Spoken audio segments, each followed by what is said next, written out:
अभ्यास करते हैं। तो जितने भी मनोवैज्ञानिक अभी तक हुए हैं, वे सारे के सारे मनोवैज्ञानिक क्या स्वीकार करते हैं कि बुद्धि क्या है? अमूर्त है। बुद्धि क्या है? अमूर्त। बुद्धि का कोई रूप या आकार नहीं होता। बुद्धि क्या है? पूरी तरह से अमूर्त। तो बुद्धि का संप्रत्यय क्या होता है? संप्रत्यय क्या हुआ? संप्रत्यय इसका कि बुद्धि क्या है? अमूर्त। बुद्धि क्या है? बुद्धि अमूर्त है। क्या है बुद्धि? एग्जाम में आ जाए कि बुद्धि मूर्त है कि अमूर्त है, तो बुद्धि का संप्रत्यय क्या लेके चलेंगे? अमूर्त। एक थोड़ी समस्या और आती है कि जब कोई चीज अमूर्त होती है तो उसका कभी भी हम मापन नहीं कर सकते। मापन किसका हुआ करता है? हमेशा जो मूर्त वस्तु होती है, जो मूर्त वस्तु होती है उसका क्या होता है? हमेशा मापन होता है। अमूर्त का कभी मापन नहीं होता। अभी हम लोग आगे जब पढ़ेंगे कि बुद्धि का परीक्षण, तो बुद्धि का परीक्षण कब करेंगे? जबकि वो क्या है? अमूर्त है। और मनोविज्ञान ये कहता है कि अमूर्त वस्तुओं का कभी हम मापन नहीं कर सकते, लेकिन बुद्धि का क्या करेंगे? अभी हम मापन करेंगे, और मापन करेंगे, लेकिन ये है क्या? अमूर्त। और जो चीज हमारे सामने नहीं है, तो क्या उसका हम मापन कर सकते हैं? किसका मापन हो सकता है? जिसका कोई एक आकार हो, जो वस्तु हमको दिखाई दे, जिसका एक कहा जाए कि आयतन हो, एक द्रव्यमान हो, उसका क्या कर सकते हैं? हम मापन कर सकते हैं। लेकिन बुद्धि कोई आकार नहीं है, इसलिए मनोविज्ञान के क्षेत्र में देखा जाए, उनकी भाषा में समझा जाए, तो इसका मतलब क्या है कि बुद्धि का हम परीक्षण नहीं कर सकते हैं। कर सकते हैं? नहीं कर सकते। लेकिन मनोवैज्ञानिक, जितने भी मनोवैज्ञानिक हुए हैं, वो सारे के सारे बुद्धि का परीक्षण या बुद्धि के मूल्यांकन के ऊपर अपने टेस्ट पेपर क्या किए हैं? तैयार किए। इसका मतलब क्या है कि बुद्धि अमूर्त होते हुए भी हम बुद्धि का मापन कर सकते। ये एग्जाम में पूछा जाता है कि बुद्धि अमूर्त है तो क्या इसका मापन कर सकते हैं? तो बिल्कुल इसका मापन हम लोग कर सकते हैं। किस आधार पर करते हैं? बुद्धि के बहुत सारे गुण होते हैं, बहुत सारे क्या होती है? विशेषताएं होती हैं। उन विशेषताओं और उन गुणों को आधार बनाकर क्या करते हैं? हम बुद्धि का मापन करते हैं। क्या करते हैं? बुद्धि का मापन। क्योंकि अमूर्त है, वो कोई वस्तु है नहीं, कोई उसका आयतन नहीं है, ना उसका कोई आकार है। लेकिन इस बुद्धि के अंदर जो हमारे अंदर जो गुण है, क्या है? जो गुण है, जो उसकी अच्छाइयां हैं, जो उसके दोष हैं, उसके आधार पर क्या कर सकते हैं? बुद्धि का मापन कर सकते हैं। तो मापन किसका होता है? बुद्धि का मापन नहीं होता, बुद्धि के गुणों का मापन होता है, बुद्धि की विशेषताओं का मापन होता है, कभी बुद्धि का मापन नहीं। क्योंकि बुद्धि क्या है? अमूर्त। बुद्धि क्या है? अमूर्त। एक इंग्लैंड के बहुत बड़े कहा जाए कि मनोवैज्ञानिक हुए, क्योंकि ये जो बुद्धि शब्द है, इस बुद्धि शब्द का संप्रत्यय सर्वप्रथम किसने दिया? एग्जाम में पूछा जाता है कि बुद्धि शब्द, ये जो बुद्धि एक शब्द है, इस शब्द का निर्माण किसने किया? इस शब्द का अर्थ किसने बताया? इस शब्द का प्रत्यय किसने दिया? तो 1885 में इंग्लैंड के क्या, इंग्लैंड इंग्लैंड के फ्रांसिस गाल्टन, कौन? फ्रांसिस गाल्टन, इसको भी नोट कर लेना। सर्वप्रथम बुद्धि का संप्रत्यय इंग्लैंड के फ्रांसिस गाल्टन ने सन 1885 में दिया था। इसको नोट कर लेना। बुद्धि शब्द का सर्वप्रथम कहा जाए प्रयोग, एग्जाम में आ जाए कि बुद्धि शब्द का सर्वप्रथम प्रयोग किसने किया था? तो किसने किया था? फ्रांसिस गाल्टन ने। किसने किया था? फ्रांसिस गाल्टन ने। कब किया था? 1885 में। कहां के थे? इंग्लैंड के। याद रखना कि बुद्धि शब्द का सर्वप्रथम प्रयोग करने वाला मनोवैज्ञानिक कौन था? Francis Galton. कहां के रहने वाले थे? इंग्लैंड के। किस सन में किया? 1885 में। 1885 में इन्होंने सर्वप्रथम क्या कहा? बुद्धि शब्द का प्रयोग किया। किस क्षेत्र में? मनोविज्ञान के क्षेत्र में। इसके पहले मनोविज्ञान के क्षेत्र में बुद्धि शब्द का प्रयोग किसी ने नहीं किया। किसने सर्वप्रथम किया? Francis Galton. तो आगे आते हैं।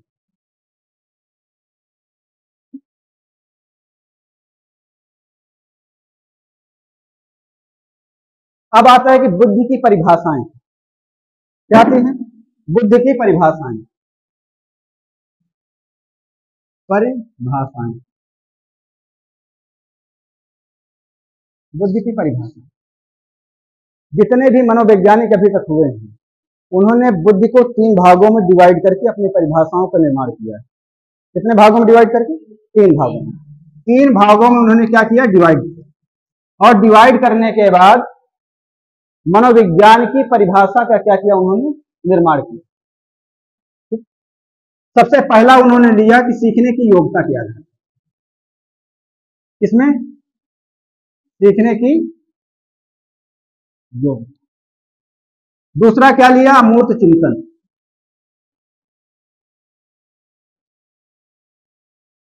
और तीसरा लिया समायोजन।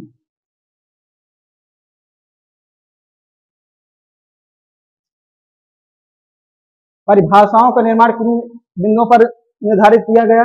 सीखने की योग्यता पर, अमूर्त चिंतन की योग्यता पर और समायोजन। अब आता है कि सीखने की योग्यता। तो मनोवैज्ञानिक ये कहते हैं कि यदि कोई व्यक्ति के अंदर यदि सीखने की शैली उसके अंदर है या सीखने के गुण उसके अंदर हैं या किसी बात को वह आसानी से सीख लेता है, इसका मतलब क्या है? उस बालक के अंदर क्या है? बुद्धि है। यदि उसके अंदर सीखने की क्षमता नहीं है, सीखने की योग्यता उसके अंदर नहीं है, तो इसका मतलब क्या है? उस बालक के अंदर बुद्धि का अभाव। कौन कहता है? मनोवैज्ञानिक। सारे के सारे मनोवैज्ञानिक ये कहते हैं कि यदि बालक के अंदर सीखने की योग्यता है तो इसका मतलब उस व्यक्ति के अंदर बुद्धि है, अन्यथा उसके अंदर बुद्धि नहीं। दूसरी परिभाषा देते हैं उस मनोवैज्ञानिक कि यदि किसी व्यक्ति के अंदर अमूर्त चिंतन करने की योग्यता है, क्यों? क्योंकि बुद्धि क्या है? अमूर्त है। और जिसका रूप नहीं है उसके बारे में यदि कोई बालक आसानी से चिंतन कर लेता है तो इसका मतलब क्या है? कि उसके अंदर बुद्धि, अन्यथा उसके अंदर बुद्धि नहीं। यदि अमूर्त चिंतन करने की योग्यता उसके अंदर है तो इसका मतलब क्या है? कि बुद्धि है। यदि अमूर्त चिंतन करने की योग्यता बालक के अंदर नहीं है तो इसका मतलब क्या है? कि उसके अंदर बुद्धि का क्या है? अभाव है, बुद्धि क्या है? कम। तीसरा आता है समायोजन। समायोजन का मतलब क्या हुआ? कि यदि कोई बालक है, यदि वातावरण की परिस्थितियों के आधार पर, जो वातावरण की जो परिस्थितियां हैं उनके आधार पर अपने आप को सही ढंग से एडजस्ट कर लेता है या समायोजित कर लेता है, इसका मतलब क्या है? कि उस बालक के अंदर बुद्धि। मान के चलिए कि गर्मी पड़ रही है और बालक इस गर्मी वाले वातावरण को अपने अनुकूल बना ले या उसी के अनुकूल ढल जाए आसानी से, इसका मतलब क्या है? कि उसके अंदर समायोजन करने की शक्ति है। अन्यथा उसके अंदर समायोजन करने की शक्ति नहीं है, इसका मतलब क्या हुआ? कि उसके अंदर बुद्धि। मान के चलिए कि इस समय गर्मी पड़ रही है, तो गर्मी में कैसे कपड़े पहनना चाहिए? हल्के हल्के पहनना चाहिए ना, तभी हम वातावरण के साथ समायोजित हो सकते हैं, अन्यथा नहीं हो सकते। यदि हम वूलन कपड़ा पहनना शुरू करें तो इसका मतलब क्या है? कि वातावरण के साथ हम अपने आप को सही ढंग से समायोजित नहीं कर पाए, और वातावरण के साथ सही ढंग से हम समायोजित नहीं कर पा रहे हैं तो इसका मतलब क्या है मनोविज्ञान की भाषा में? कि हमारे अंदर बुद्धि का क्या है? अभाव, हमारे अंदर बुद्धि नहीं। जो बालक वातावरण के साथ अपने आप को सही ढंग से समायोजित कर लेते हैं, ऐसे बालक को क्या माना जाता है? कि उन बालक के अंदर बुद्धि है, अन्यथा बुद्धि नहीं। तो 3 परिभाषाओं के आधार पर, 3 बिंदुओं के आधार पर बुद्धि की क्या परिभाषाओं का निर्माण किया गया। किन बिंदुओं के आधार पर? सीखने की योग्यता के आधार पर, अमूर्त चिंतन की योग्यता के आधार पर और समायोजन के आधार पर। अच्छा, सीखने की योग्यता के आधार पर कौन कौन से मनोवैज्ञानिक,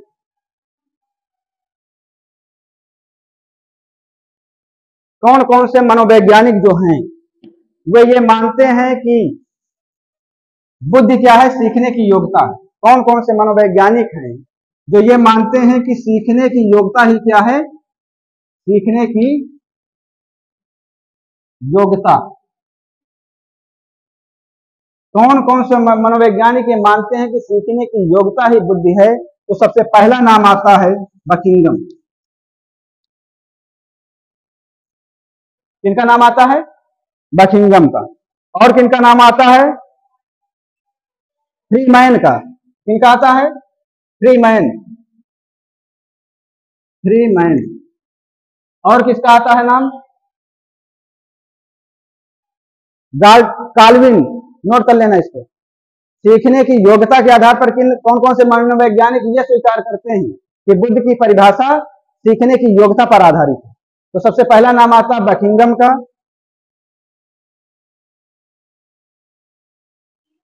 फ्रीमैन का, थॉर्नडाइक का, नोट कर लेना, थॉर्नडाइक का, मैकडूगल का। Thorndike, Buckingham, Freeman, Thorndike, McDougall.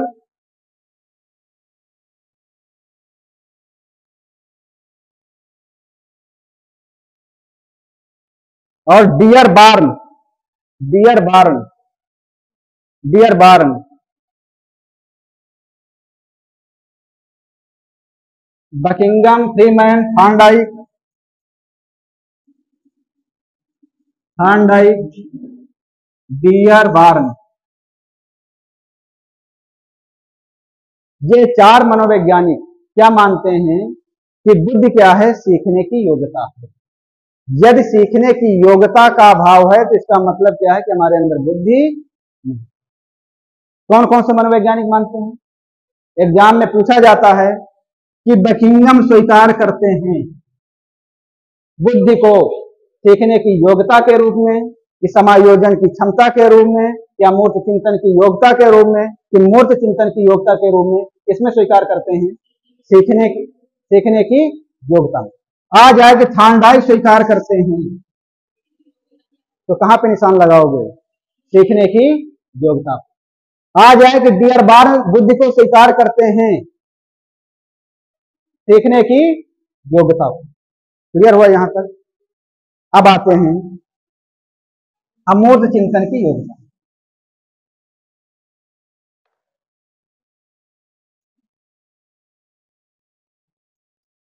अमूर्त चिंतन की योग्यता कौन कौन मनोवैज्ञानिक स्वीकार करते हैं? कौन कौन से मनोवैज्ञानिक स्वीकार करते हैं? क्या है? टर्मन। और बताओ? स्पीयरमैन। और बताओ? स्पीयरमैन। और बताओ? अल्फ्रेड बिने। अल्फ्रेड बिने। अल्फ्रेड बिने। अमूर्त चिंतन की योग्यता के रूप में कौन कौन स्वीकार करते हैं? टर्मन, स्पीयरमैन, अल्फ्रेड बिने, और एक मनोवैज्ञानिक और है जो सब में समाहित है, फ्रीमैन। ये फ्री है। ये क्या है? फ्री है। ये सब में समाहित, ये सबको स्वीकार करता है कि समायोजन की क्षमता भी होनी चाहिए, सीखने की योग्यता भी होनी चाहिए, और अमूर्त चिंतन की योग्यता भी होनी चाहिए। तो एग्जाम में आ जाता है कौन सा ऐसा मनोवैज्ञानिक है जो अमूर्त चिंतन की योग्यता को भी बुद्धि के रूप में स्वीकार करता है, समायोजन की क्षमता को भी स्वीकार करता है, और सीखने की योग्यता को भी स्वीकार करता है। तो उनमें नाम आता है फ्रीमैन का और वेसलर का। किसका नाम आता है? फ्रीमैन और वेसलर। फ्रीमैन तीनों को स्वीकार करते हैं कि तीनों चीज क्या होनी, बालक के अंदर होनी चाहिए, तभी उसके बुद्धि का विकास आसानी से हो सकता है। अब आता है सीखने की योग्यता। क्या आता है? याद हुआ यहां तक? आ जाए कि अमूर्त चिंतन की योग्यता, कौन से मनोवैज्ञानिक हैं जो बुद्धि को अमूर्त चिंतन की योग्यता के रूप में स्वीकार करते हैं? तो एग्जाम में आ जाए तो आप लोग लगा लोगे ना निशान। टर्मन, स्पीयरमैन, अल्फ्रेड बिने और फ्रीमैन। आ जाए कि स्पीयरमैन स्वीकार करते हैं बुद्धि को अमूर्त चिंतन के रूप में। किसमें स्वीकार करते हैं? अमूर्त चिंतन के रूप में क्या करते हैं? स्वीकार। क्लियर हुआ यहां तक? अब आते हैं समायोजन। समायोजन की क्षमता, समायोजन की योग्यता, योग्यता कहो या क्षमता, ठीक है। कौन कौन से मनोवैज्ञानिक हैं जो बुद्धि की परिभाषा प्रस्तुत करते हैं कि बुद्धि वह है जो समायोजन करने की योग्यता या समायोजन करने की क्षमता हो। पहला मनोवैज्ञानिक का नाम आता है स्टर्न। कौन आता है? स्टर्न। दूसरा आता है फ्रीमैन। नोट करते जाओ, स्टर्न, फ्रीमैन, बर्ट। क्या आते हैं? बर्ट, बर्ट, क्रूज,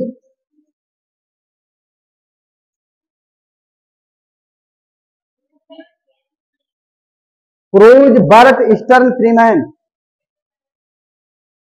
नाम नोट करो पहले।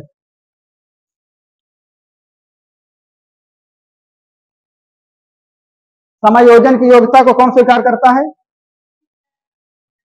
स्टर्न स्वीकार करते हैं, क्रूज स्वीकार करते हैं, बर्ट स्वीकार करते हैं, फ्रीमैन स्वीकार करते हैं। एक और मनोवैज्ञानिक है काल्विन।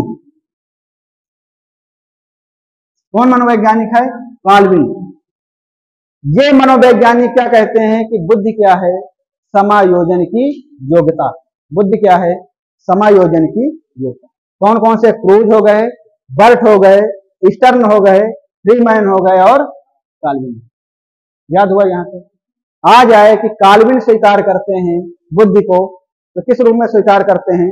समायोजन की योग्यता के रूप में क्या करते हैं? स्वीकार करते हैं। यहां तक क्लियर हुआ? याद हुआ?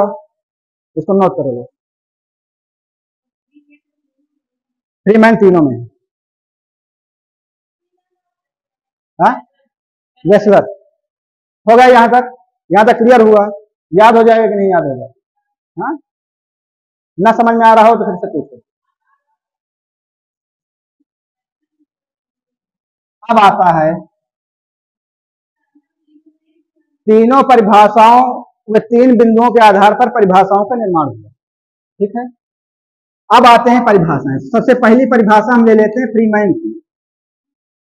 सबसे पहली परिभाषा क्या ले लेते हैं? फ्रीमैन। तो फ्रीमैन की परिभाषा क्या बनेगी बताओ? क्योंकि फ्रीमैन तीनों में है, तो परिभाषा क्या बनेगी?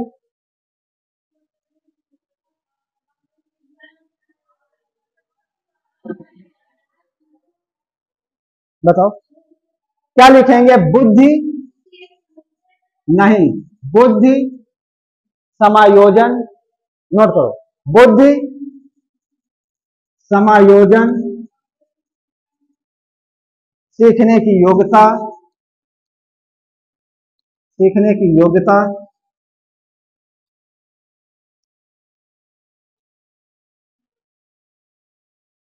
और अमूर्त चिंतन की योग्यता है।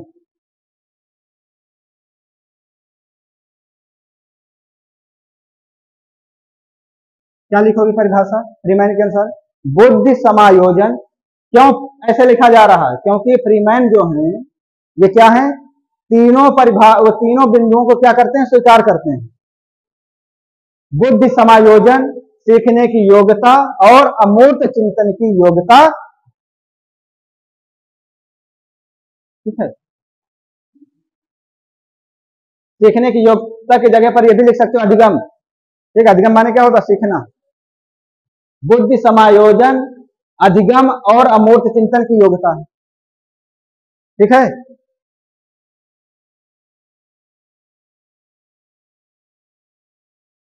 अब आता है डियर बार्न।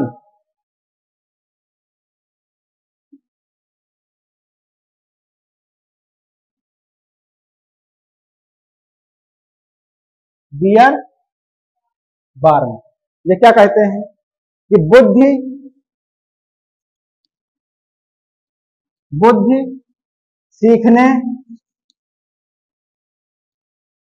बुद्धि सीखने या या अनुभव से बुद्धि क्या है? डियर बान के अंदर बुद्धि सीखने या अनुभव से लाभ लाभ उठाने की क्या है? योग्यता है।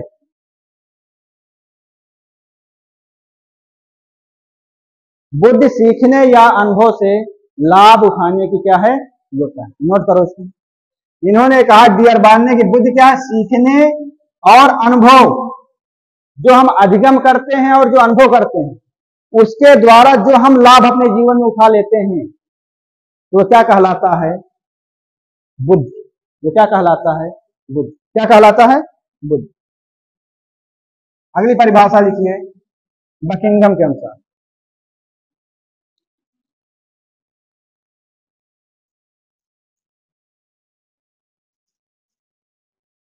बकिंघम ने क्या कहा? बुद्धि सीखने की योग्यता। नोट करो,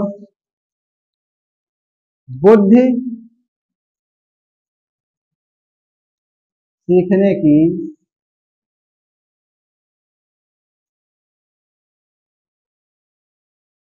बुद्धि सीखने की योग्यता। बुद्धि क्या है? सीखने की योग्यता। याद हुआ? याद हुआ ना? डियर बान क्या कह रहे थे कि सीखने से और अनुभव से जो हम ज्ञान प्राप्त किए उसका हम लाभ अपने जीवन में अच्छे से कर लें तो इसका मतलब क्या है कि हमारे अंदर बुद्धि है। मान के चलिए आप तो सीख तो लिए, आपके पास अनुभव हो गया, मान चलिए आपको आता सब कुछ है, आपने पढ़ा, आपने सीखा, आया सब कुछ, आपको सब कुछ आ रहा है, लेकिन एग्जाम के समय क्या है, आपके सामने क्वेश्चन आया तो आपके सामने वो प्रस्तुत नहीं हो पाया, तो उससे क्या किया? हम लाभ नहीं उठा पाए। यदि लाभ उठा लेते हैं तो इसका मतलब क्या है कि हमारी बुद्धि ठीक, और हमने लाभ नहीं उठा पाए तो क्या हुआ कि आपकी बुद्धि ठीक नहीं। जो हम सीखे हैं और जो अनुभव के द्वारा हमको ज्ञान प्राप्त हुआ उसको अपने जीवन में क्या करना? लाभ लेना है। यदि हम लाभ नहीं ले पा रहे हैं तो इसका मतलब क्या है कि हमारे अंदर बुद्धि की कमी। बकिंघम ने क्या कहा कि बुद्धि क्या है? सीखने की योग्यता है। यदि हम किसी चीज को आसानी से सीख लेते हैं तो इसका मतलब क्या है कि हमारे अंदर बुद्धि। अगली परिभाषा आती है टर्मन। टर्मन की परिभाषा नोट करो। टर्मन क्या कहते